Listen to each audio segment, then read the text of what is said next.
Hello everybody, welcome to a different sort of video.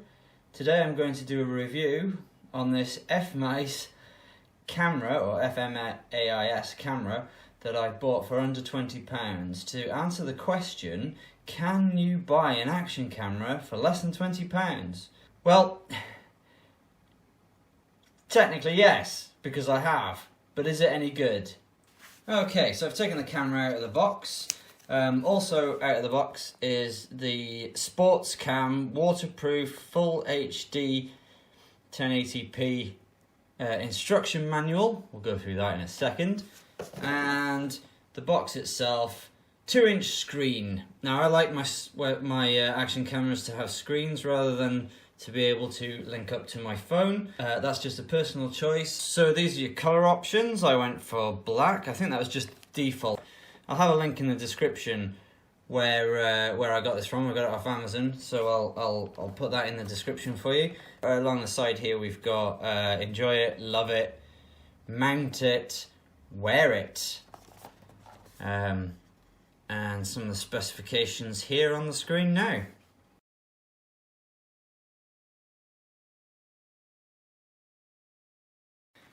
Your £20 or just under, I can't remember how much it was, will get you a few bits and pieces all wrapped. This is just housing for your camera, so you can attach it to other bits and pieces.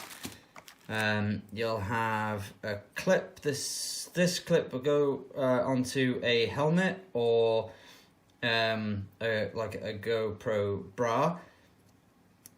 Incidentally, you can, and this one as well with a slightly different fitting, you can actually buy an accessory kit for £10. I'll try to remember to put that in the description as well. It just gives you a lot more options with your camera. Then there's mounts, which are anything with a bar, so a bike that would be good for, I would imagine, for the handlebars perhaps. Various sticky mounts for when you need to stick them on. There's a couple of straps there. Just other random bits and pieces. You can make an awful lot with this. I've done it with my other action cam where I put everything on my bike, including the waterproof casing. So there's the USB cable so you can charge it. Just another piece itself. Just quickly go through the instruction manual. This is always a bit of a danger because what they'll do is they'll make an instruction manual that's generic for a lot of different models. So as we can see straight away, this doesn't look much like this. I mean, the same shape and everything, but this is generic for one with a screen. It's actually a lot closer to this one, which is my other action cam. This one's had a bit of use, as you can see. The English in the instructions doesn't seem to be too bad. So there you've got a load of illustrations as to what you can do with your camera.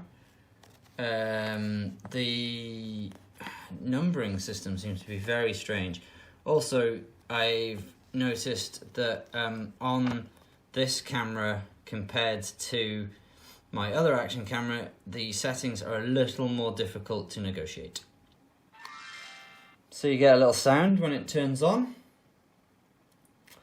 And the screen there, we can check that against the quality of the other camera. The other camera, incidentally, was about £45, so it's 2 times the price there. Well, this isn't going to be very easy, but immediately the fisheye lens on the more expensive camera with the Wi-Fi is just a little bit better. You don't get an awful lot, but as you can see with the other one, just as a comparison, they're very similar. In fact, they're almost identical in shape and the way they work. The options that you have, you click through using the menu. That's how you turn it on as well. So the options that you have are to take video, to take photos, and to view the videos you've already taken. You press the top button to play the video. It does have sound, although I don't think you can pick it up. It's not very loud at all. And that would be the microphone in there, I guess. So you click the button on the top again to pause, and then you've got your menu brings you back. You've got your up arrows. This one actually has a zoom, a digital zoom, so up to 4 times, so that's an option. The instructions don't actually tell you, what with them being generic, on how to change things like how to get rid of the timestamp and how to change your resolution and everything. You actually hold the record, because you've only got the 4 buttons, and that one's working as zoom.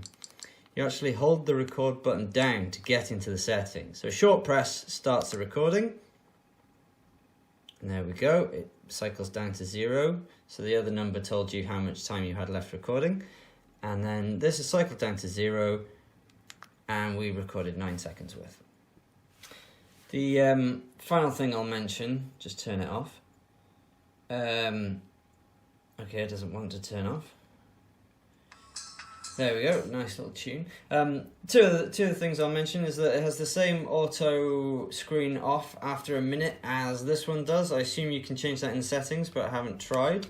With this one, you click, with the old one, the more expensive one, you click in and the SD card comes proud. Whether that's a fault with the cheaper one or that they're all, and then it clicks back in.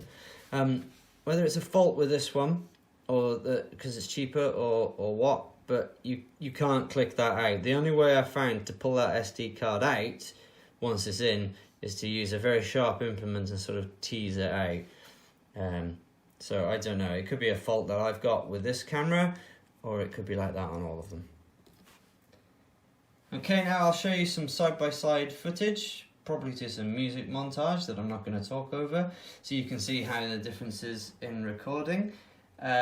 Also, I'll show you the waterproof case that comes with the camera, and we test that in a river. It seemed to do all right. It seemed to do fine. This piece here, this telescopic piece, doesn't actually come with it. That's from that £10 accessory kit that I mentioned.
Thank you very much for watching. If you've enjoyed this rather different video, please leave a like and drop a comment as well if you'd like to see me do more videos like this, or if you'd like to tell me to get back to doing the ones that you actually enjoy, that's also fine.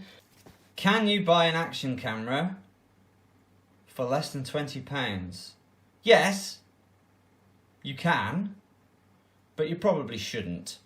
I think you should save the money and maybe fork out a little bit extra for something like that. I really like this one. It's not the best, but it's still quite a good cheap camera. Probably available now for about, or equivalent now for about £40, maybe up to the 50 bracket. But they're good. I've never used a GoPro, so this is what I would suggest you go for over this one. This one's good as a secondary camera that you want for cheap, which is why I bought it. So thanks again for watching, and I'll see you in the next video. Goodbye.